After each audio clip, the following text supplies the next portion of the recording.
태초부터 제정하신 이 귀한 안식일에 하나님께서 특별히 안식일에 약속하신 이 귀한 복을 우리 세정 행복교회 모든 성도들에게 하나님께서 풍성히 내려주시게 되기를 간절히 바랍니다. 아멘.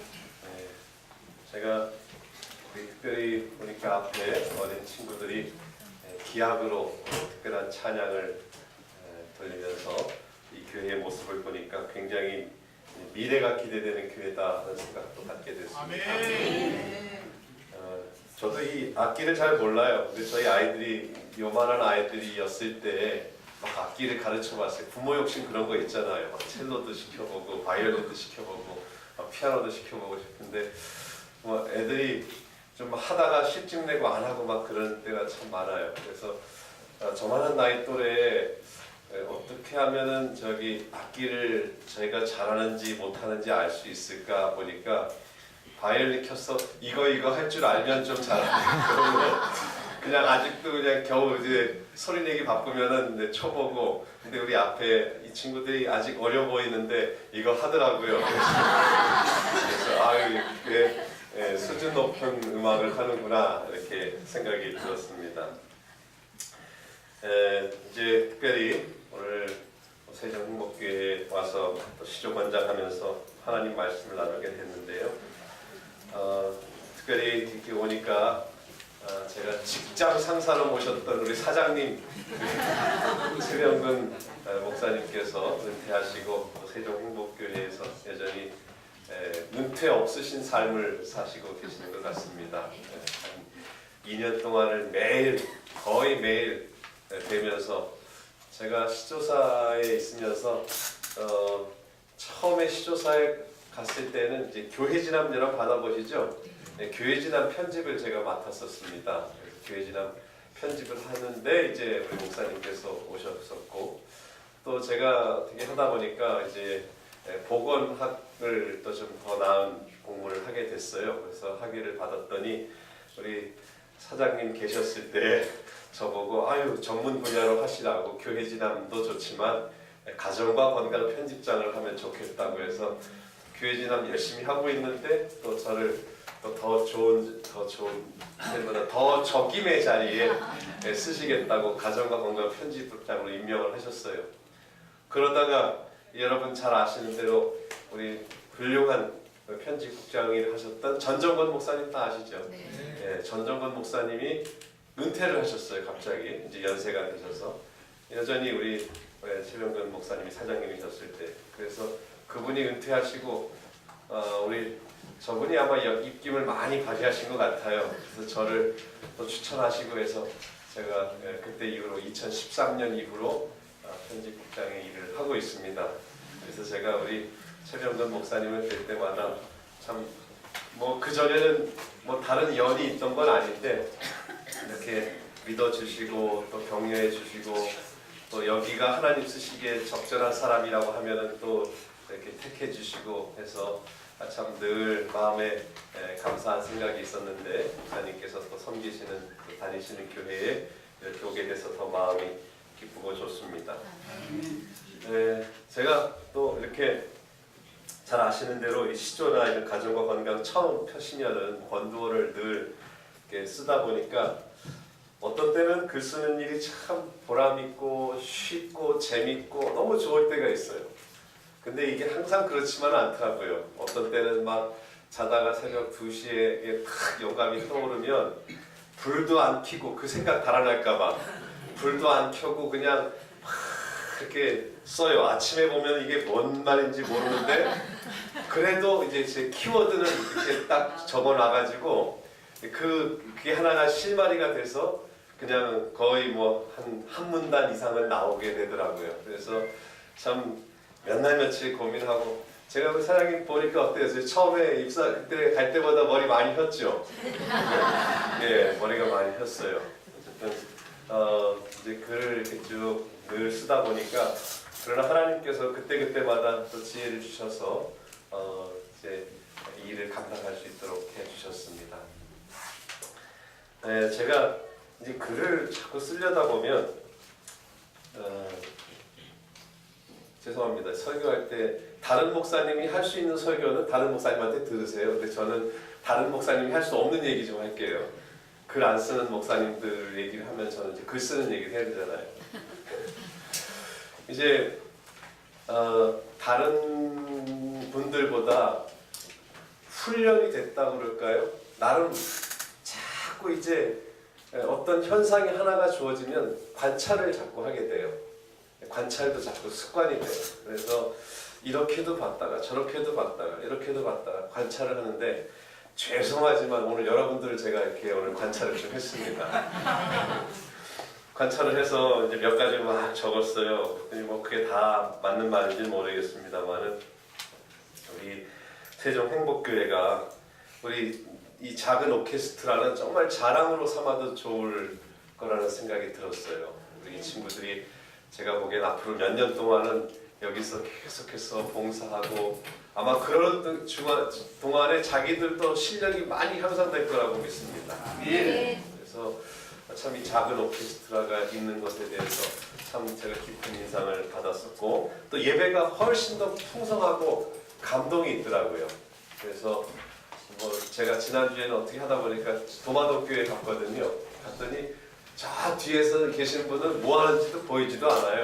그런데 여기는 제가 이제 뭐 이거 마이크 없이도 저분들하고 이렇게 아이 컨택을 할 수 있을 만큼 굉장히 가까운 거리에서 이렇게 말씀을 나누니까 훨씬 친근감이 들고 좋습니다. 근데 여기 찬양이 얼마나 무럭차게 울려 퍼지는지 깊은 인상을 받았습니다.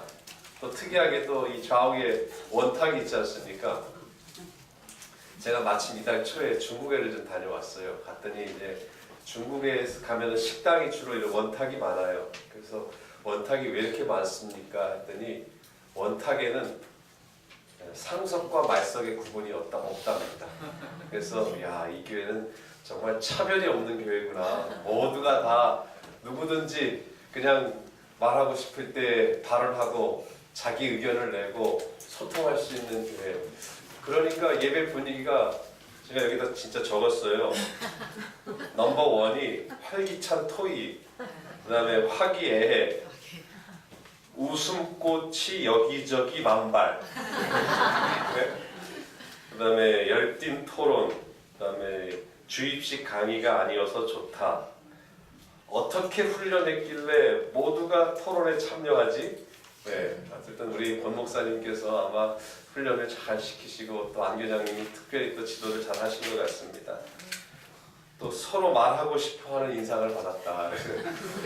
그런 주제가 나오면은 이제 제가 저 뒤에서 이렇게 여러 반들을 한꺼번에 관찰을 했는데 그래서 야 이게 진짜 뭐 안식학교 저기 연합회 그 선교부에서 굳이 뭐 교육 나오지 않고 여기 그 토의하는 거 비디오 찍어다가 전국에 보여주면은 뭐 충분한 교육이 되리라고. 목사님 말씀하신 네, 거를 네. 시우 권도원에 한번 대기해 야,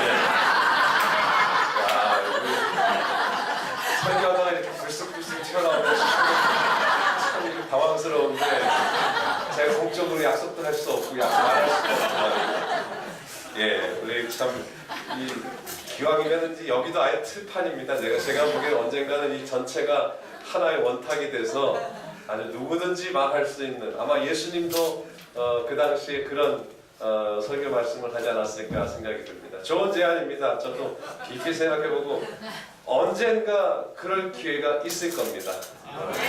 당장이라고 말씀은 못 드리지만 언젠가 그런 기회가 분명히 있을 거라고 생각이 됩니다. 네.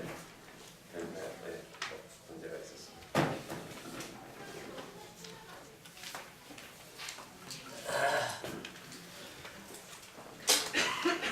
그 외에도 뭐 제가 자랑 드릴 게 너무나 많은데 뭐 설교도 해야 되는데 우리 적진 않았지만은 여기저기서 아멘 소리 크게 하시는 분들이 또 이렇게 많아요. 네, 여러분들 매번 느끼시죠? 네. 근데 오랜만에 그 낯선 사람들에는 그런 게 굉장히 그 생소하게 들리면서 참 감동적으로 들립니다. 어쨌든 이런 신앙적인 화기애애함 또 열기 사실 우리 그리스도인들이 이런 하나 되고 연합하고 뜨거운 그런 말씀에 대한 사모함과 또 이런 형제 우애가 있어야 교회가 부흥하고 성장하고 발전하는 큰 원동력이 되는 겁니다. 아멘. 여기서는 아멘 하는데 저기서는 치 그러고 말입니다. 이렇게 하면은 이게 교회가 나뉘고 참 분열이 되고 발전할 수가 없어요. 근데 참 이제 서로 경쟁하면서 이렇게 때로는 격려하면서 용기 주면서 정말 이 교회가 굉장히 비전이 있고 또 가능성이 있는 교회라고 생각이 듭니다. 12장 준비했는데 제가 보기에는 한 4장 하다가 끝날 것 같습니다. 그러나 어쨌든 전하고자 하는 메시지를 꼭 전달하도록 노력하겠습니다. 저도 시계를 풀고 하고 조금 시간이 넘었는지 모르겠는데 해보겠습니다. 자, 오늘 설교 제목의 말씀은 믿음을 보겠느냐. 잠깐만요. 네, 오늘 시간 조금 지나도 네, 하십시오. 할까요? 장님 언제 오시겠어요? 예, 감사합니다. 예, 아멘. 예, 뭐 그래도 혹시 어쨌든 최선을 다해 보겠습니다. 믿음을 보겠느냐? 그럼 칭찬 한 길에 더 하죠.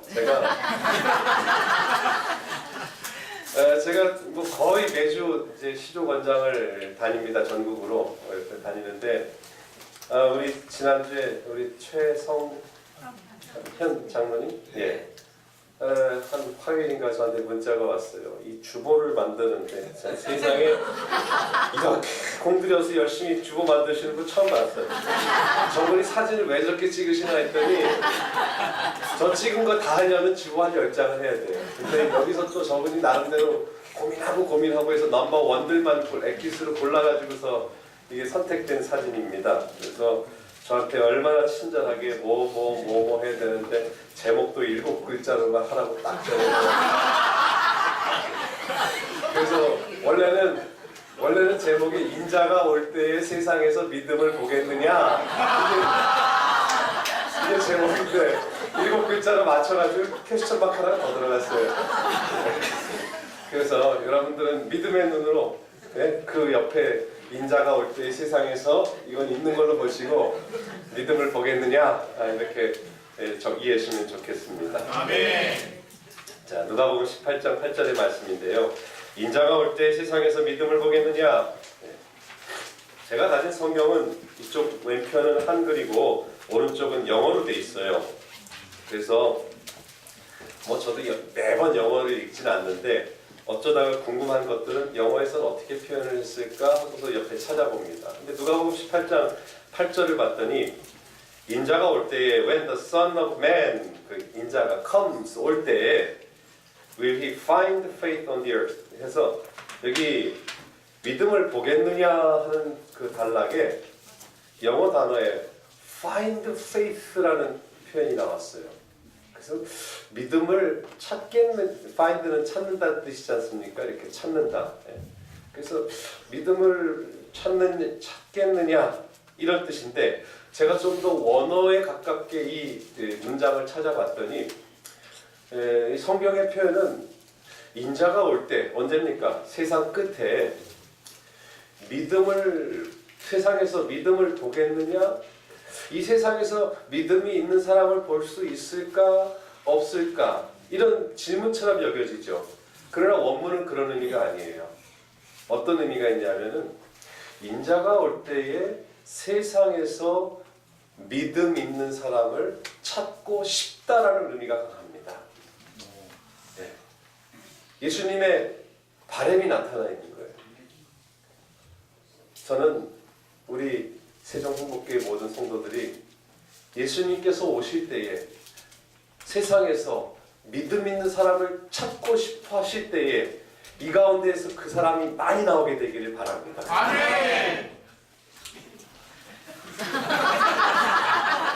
네, 감사합니다. 네, 이런 교통 소감한 소통하는 거 되게 좋아요.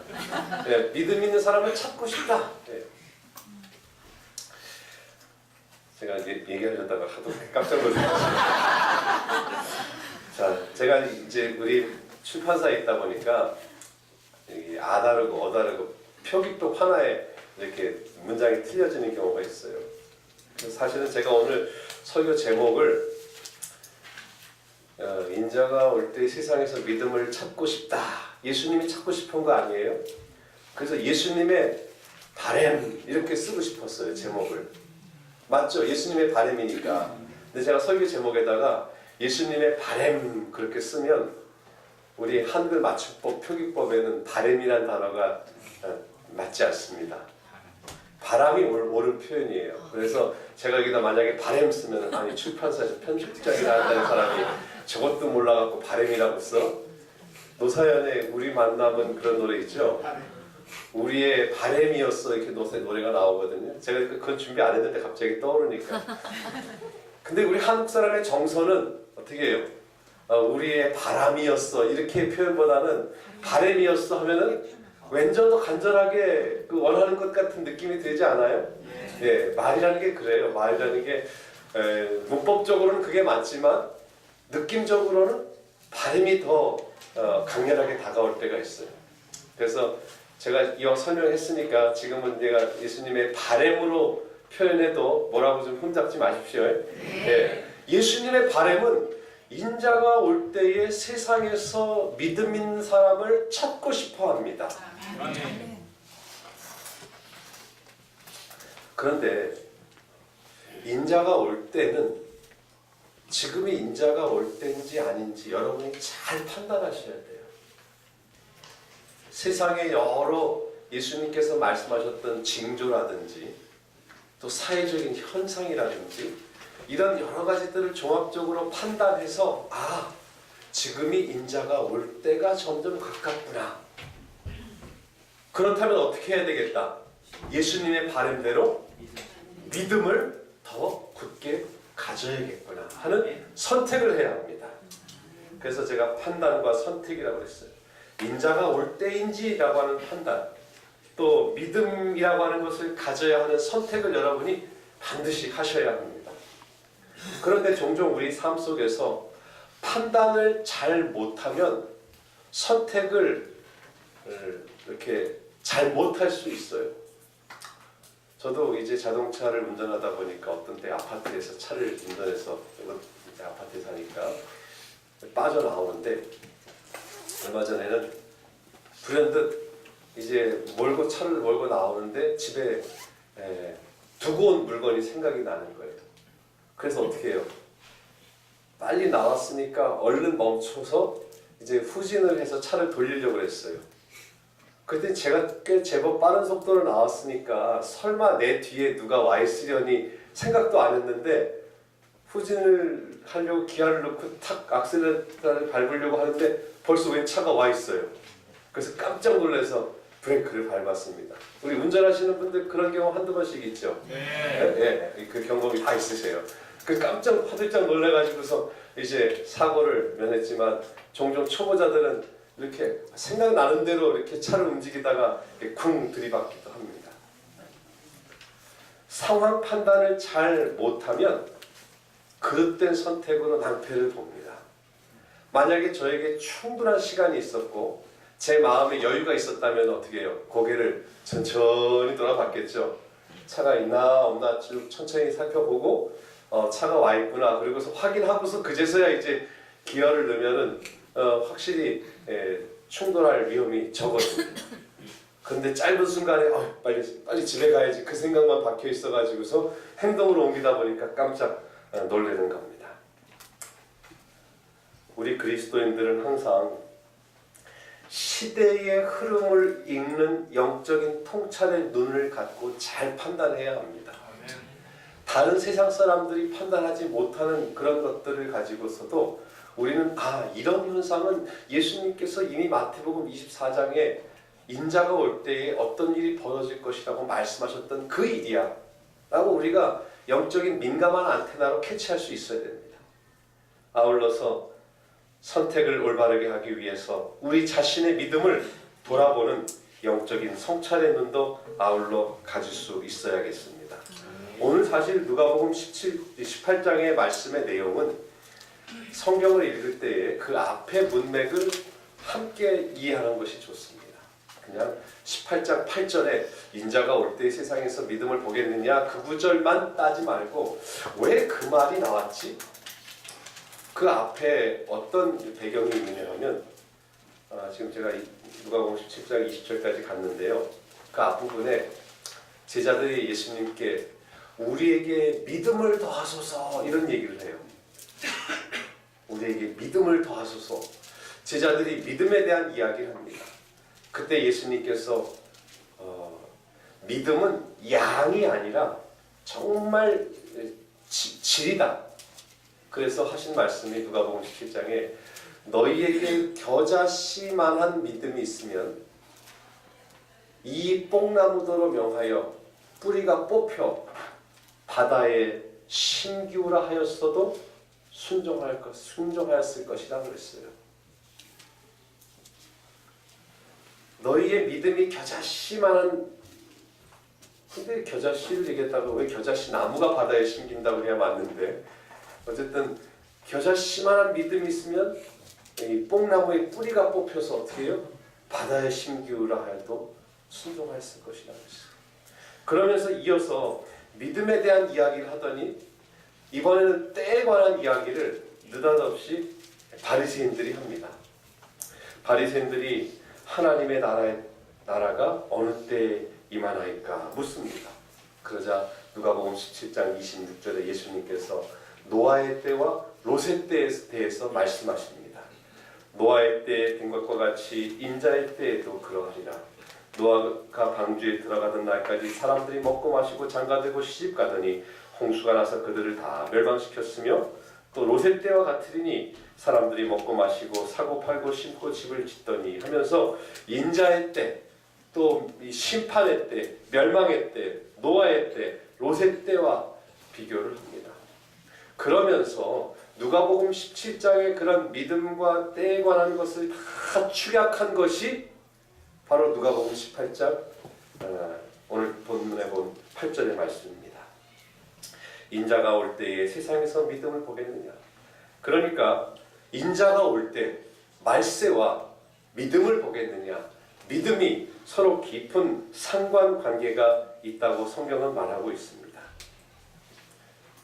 아까 조금 전에 보았던 성경 말씀에 마태복음 24장에 보면 예수님께서 인자가 올 때에 대한 여러 징조들을 말씀하시지 않으셨습니까? 나라가 나라를 대적하여 일어나겠고 또 처처에 기근과 지진이 있을 것이다.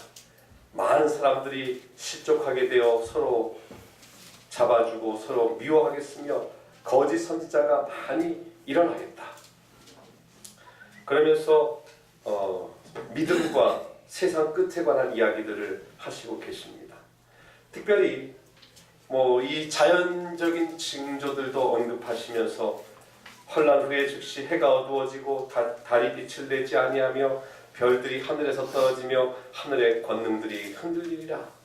그때 인자의 징조가 하늘에서 보이겠고 그때 땅의 모든 족속들이 통곡하며 그들이 인자가 구름을 타고 능력과 큰 영광으로 오는 것을 보리라 하면서 예수님의 재림에 대한 때에 대한 말씀을 언급해 주십니다.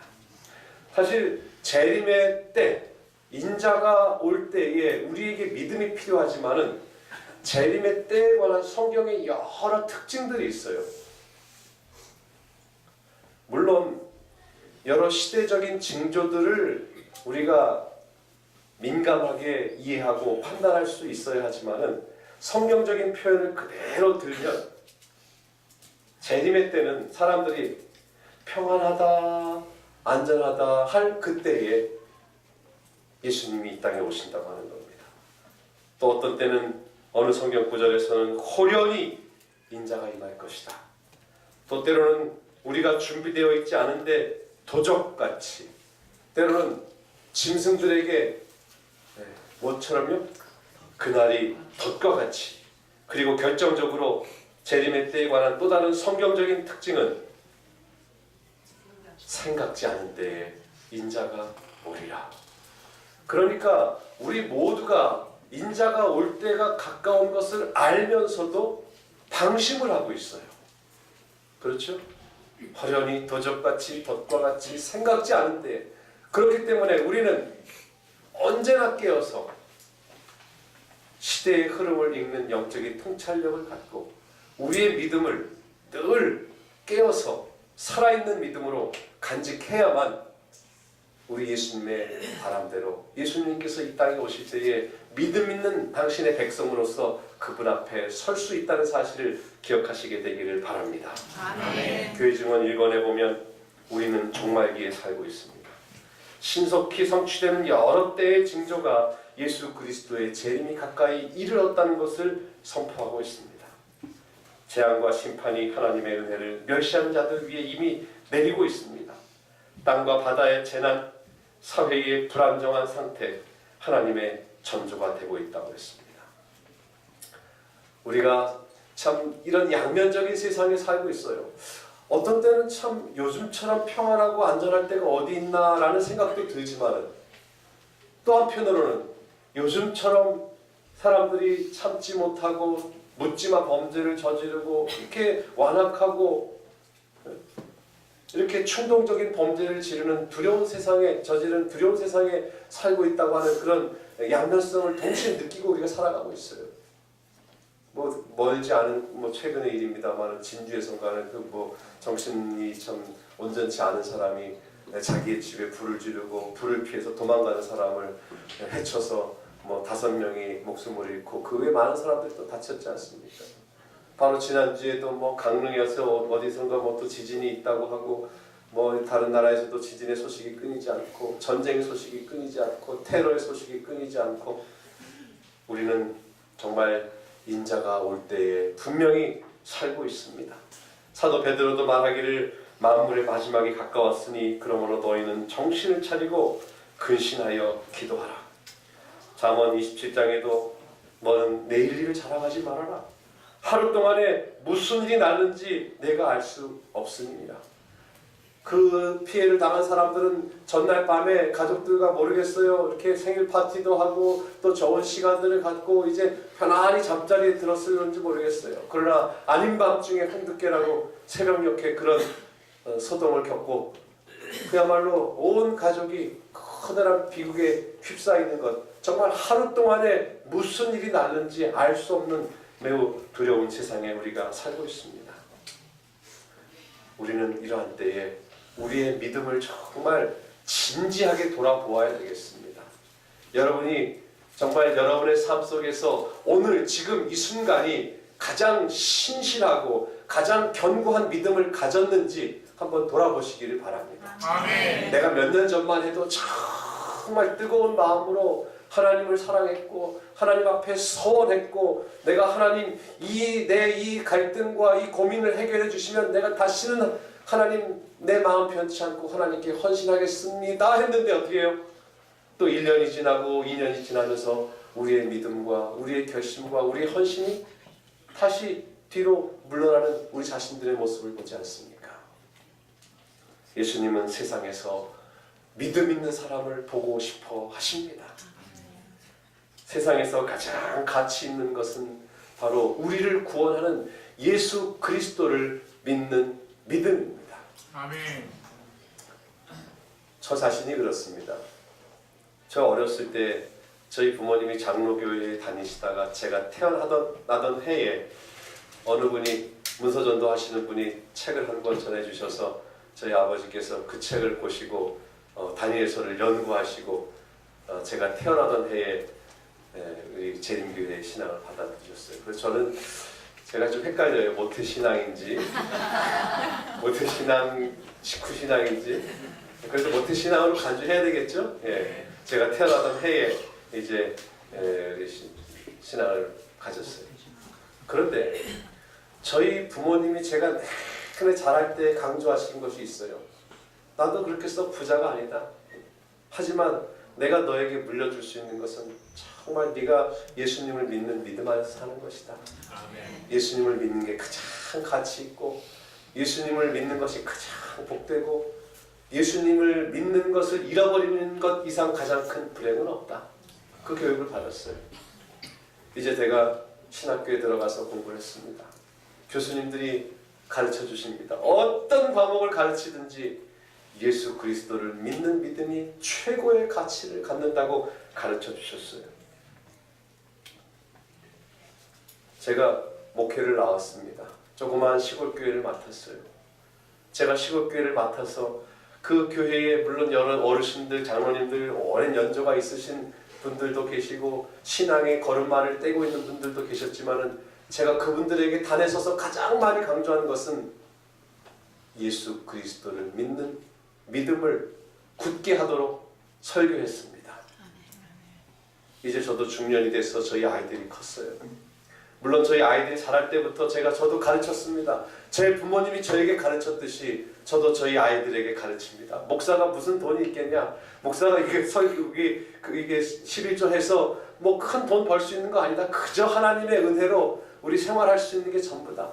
내가 너에게 물려줄 유산은 없지만 너에게 정신적으로 가장 큰 유산을 물려줄 수 있다면 그것은 예수 그리스도를 믿는 믿음을 너에게 아빠가 남겨줄 수 있는 가장 큰 유산으로 전해줄 테니 너희도 그것을 명심하고 훗날 너희들이 가정을 이룰 때 너희들도 또 다른 유산으로 물려주거라. 제가 그런 얘기 자주 합니다.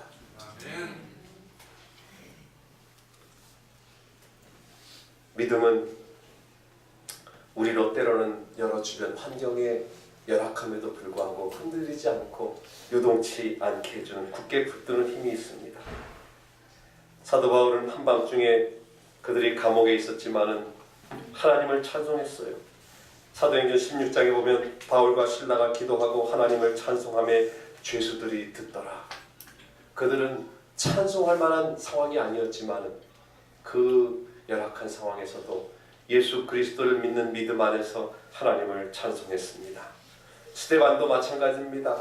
그는 순교자의 자리에서조차 예수 그리스도를 믿는 믿음 안에서 오히려 그를 죽이려고 하는 살기 등등한 사람들의 얼굴에서는 도무지 발견할 수 없는 천사의 얼굴이 가해자가 아닌 피해자의 순교자의 얼굴에서 발견되었습니다.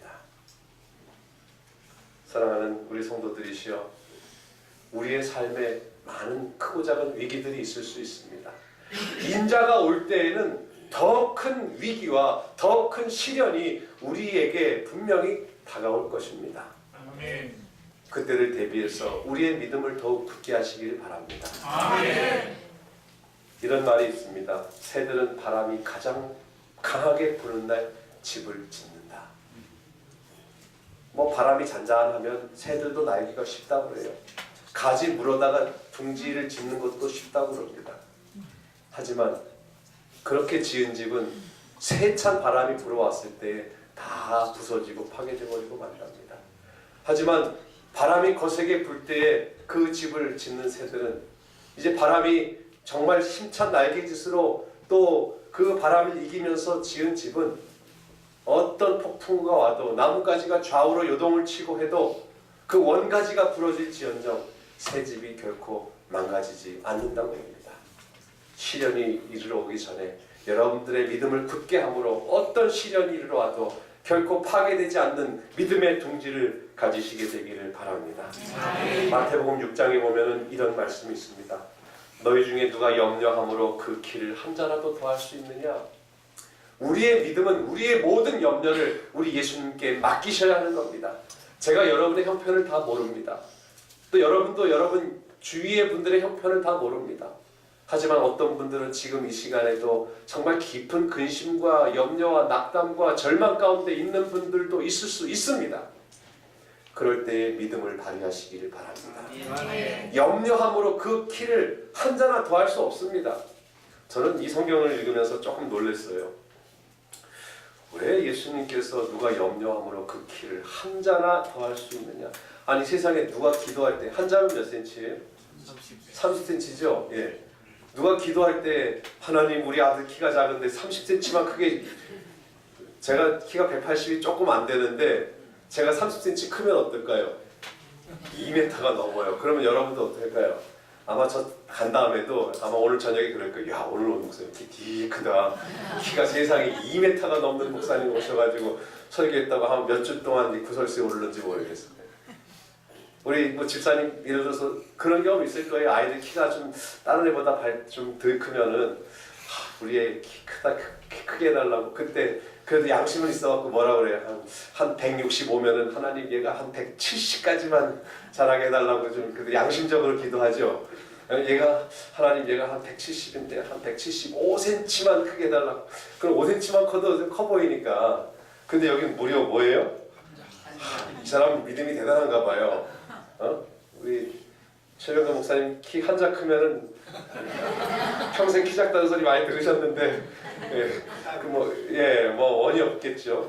근데 제가 옆에 있는 성경을 봤어요. 그때 영어 성경에는 which of by worrying 누가 이 근심함으로 인해서 can add라는 말은 더 할 수 있느냐는 겁니다. A single hour to your span of life. 너의 인생에 있어서 single hour는 뭐예요? 단 1시간. 그러니까 영어는 굉장히 합리적으로 번역을 했어요. 그렇죠? 너희가 걱정한다고 해서 이 너희 생명의 수명을 1시간이라도 더 연장할 수 있느냐? 인간의 눈에 보기에는 그래도 기도하면은 염려하면은 1시간 정도 늘릴 수 있을 것 같다 하는 유혹이 있을 수 있어요.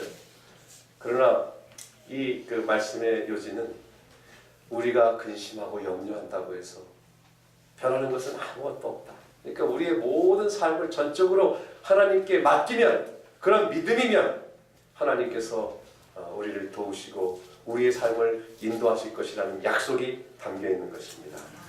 이제 글을 옮기다 보니까 좀 깨졌는데 티벳에 이런 표현이 있어요. 걱정해서 걱정이 없어진다면 걱정할 게 없겠네. 그렇죠? 우리 인생이 그렇습니다. 여기 우리 아이들 좋아하는 자동차 산타페가 있습니다. 어떻게 하다 보니까 저도 이 차를 하나 얻게 됐는데 이 지하 2층에 제가 파킹해 놨습니다. 오늘 타고 왔어요. 차 자랑하려는 게 아니라 이 산타페라고 하는 게, 산타라고 하는 말이 어떤 의미냐면 세인트라는 의미가 있어요. 거룩하다는 뜻이 있어요. 페라는 말은 믿음이라는 뜻이에요. 그래서 저는 이 차를 탈 때마다 그런 생각이 들어요. 산타페 그러면 거룩한 믿음. 그러니까 야, 내가 참 믿음이 없으니까 하나님께서 차라고 이렇게 보내셔가지고 너 차에 앉을 때마다 거룩한 믿음 갖고 타라, 이렇게 격려하시는 것 같아요. 그래서 뭐 여담입니다만은 우리 뭐 여러분 지나가는 차 산타페 좀 많더라고요. 볼 때마다 좀 아는 척 좀 하세요. 야, 저 차가 글쎄 저 차 브랜드 이름 네이밍을 한 사람이 교회 다니는 사람인지 아닌지 모르겠지만은 거룩한 믿음, 정말 이 마지막 때에 우리 모두에게 필요한 것 아니겠습니까? 우리 모두가 정말 그런 믿음을 갖게 되길 바랍니다. 위태한 것과 위험이 우리를 에워싸고 있습니다. 믿음으로 굳게 붙잡을 때에만 우리가 안전할 수 있습니다. 믿음으로 말미암아 광포를 대항할 준비를 하지 않으면 안 됩니다. 죄악의 밤이 점점 깊어가고 있습니다. 새벽이 오지 않는 밤이 없듯이 이제 곧 영광스러운 재림의 아침이 올 것입니다. 아멘. 인자가 올 때에 세상에서 믿음을 보고 싶어 하십니다.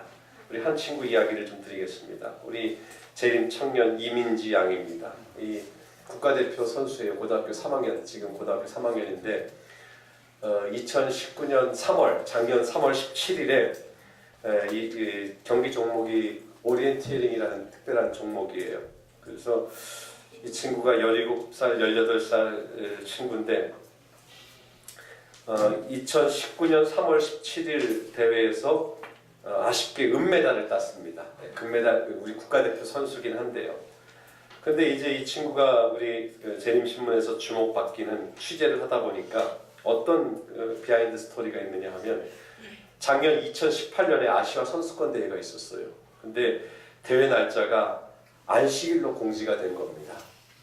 선수 입장에서는 그 대회를 위해서 정말 얼마나 많은 피땀을 흘렸겠습니까? 그런데 안식일에 대회를 출전해야 되는 상황이 됐어요. 마음이 흔들렸습니다.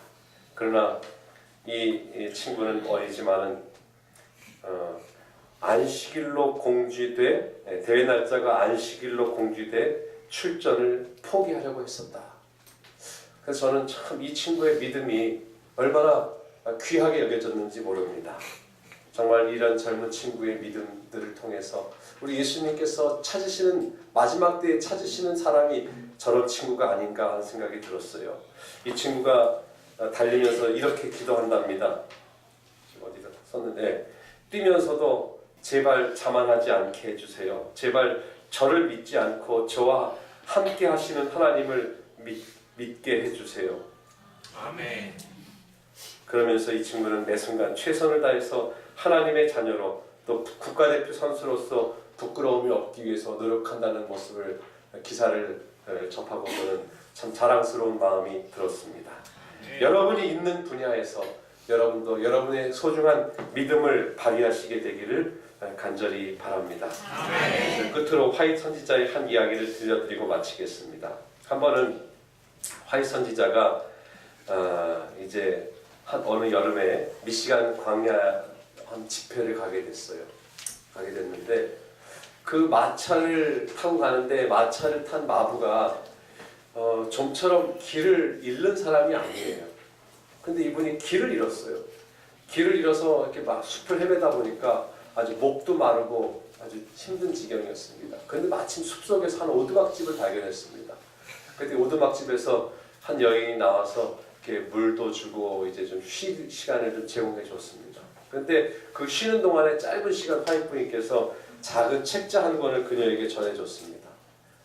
그리고 안식일과 또 재림에 대해서 이제 설명을 해주면서 우리 재림교회의 독특한 기별들을 전해줬어요. 그리고 기운을 찾아서 이제 떠나려고 하는데 이 여인이 그러는 겁니다. 만약에 여기서 좀 더 머무르실 수 있다면 내가 동네 사람들을 모아올 테니 그 말씀하신 기별을 좀 전해주십시오. 그랬어요. 그랬더니 우리가 지금 다음 집회에 많은 사람들이 모인 집회가 약속되어 있기 때문에 도저히 지금은 내가 여기 더 머무를 수가 없다 하면서 이 소책자 한 권을 두고 이제 떠나갔어요. 떠나갔는데 이제 그이 지나고서 여기 보면은 화이트부인의 한 증언 가운데 보면은 23년이 흘렀어요. 종종 화이트부인은 왜 그 여름날에 길을 잃었는지 궁금했다. 그러다가 1876년 23년이 지난 다음에 미시간주 야영회에서 그 답을 발견했다. 집회가 끝난 다음에 한 자매가 막 나에게 달려와서 손목을 꼭 잡으면서 화이트 자매를 다시 만나게 된 것을 크게 기뻐한다는 말을 하였다. 그녀는 나에게 23년 전에 깊은 산골짜기 통나무집에 온 사실을 기억하느냐고 물어보았다. 그렇다고. 그 자매는 우리에게 마실 것을 주었으며 당신이 우리에게 소책자를 주고 그것을 떠났습니다. 그 자매는 그 작은 소책자를 이웃 사람들에게 빌려주었고 새로운 가족이 가까이 이사올 때마다 그 책을 빌려주었다. 마침내 그 책이 다 떨어져서 헌책이 되었으며 그러니까 이 소책자 하나가 너덜너덜해질 때 그만큼 이 사람이 보고 저 사람이 보고 저 사람이 보고 또 봤어요. 그 자매는 내가 그를 처음으로 찾아갔을 때 나는 그에게 예수님과 천국의 아름다움에 대해 말해주었고 나의 말이 너무나도 간절하고 열렬하여 그 자매는 매혹되었다. 지난 23년 동안 그 여행에서 우리가 당황하게 된 이유가 신비한 숙제로 남아있었지만 오늘날 우리는 그곳에서 진리 안에 있는 신자들의 무리를 만나게 되었고 저들은 그 작은 책에 감회하기 위해서 믿음의 첫 경험을 맛보게 되었다. 작은 소책자의 힘은 대단합니다.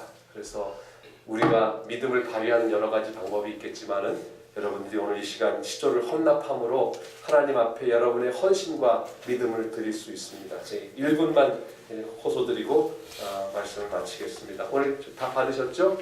헌납 신청서에 여러분이 가까운 펜이 있으시면 여러분의 오늘은 뭐 자세한 사항은 적지 않으셔도 되고요. 이름과 또 시조와 가정과 건강을 헌납하실 부수를 적어서 제출해 주시면 제가 헌납하실 분들을 위해서 기도하겠습니다. 우리가 사실 제가 말씀을 드리는 동안에 적으셔도 되겠습니다. 이름과 헌납하실 부수를 적어서 주시면 제가 함께 특별한 기도를 드리도록 하겠습니다.